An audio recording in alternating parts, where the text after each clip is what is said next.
It was supposed to be an ordinary afternoon in the high school chemistry lab.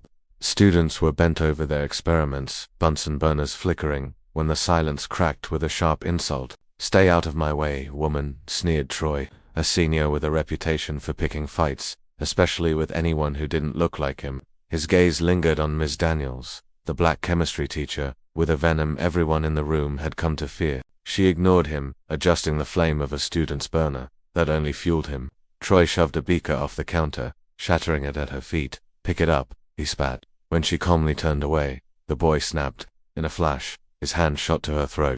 The room froze, students too shocked to scream, too scared to move. But Ms. Daniels' eyes didn't widen. They narrowed. In one fluid motion, she twisted his wrist, locking his arm behind his back with a force so precise it looked choreographed. Troy howled, collapsing to his knees. The students gasped. "Rule number 1, she said evenly, her voice calm as steel. "Never put your hands on someone unless you're prepared for the consequences." No one knew Ms. Daniels' past.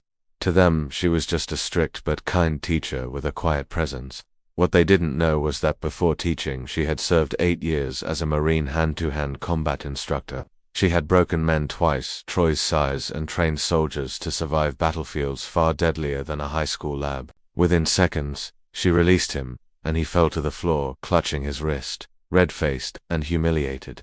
"Get out," she commanded, her voice steady but sharp enough to cut glass. The principal rushed in moments later after hearing the commotion. Dozens of students were already buzzing with the story how the biggest bully in school had tried to choke their teacher and ended up begging on the floor. Troy was expelled that same day.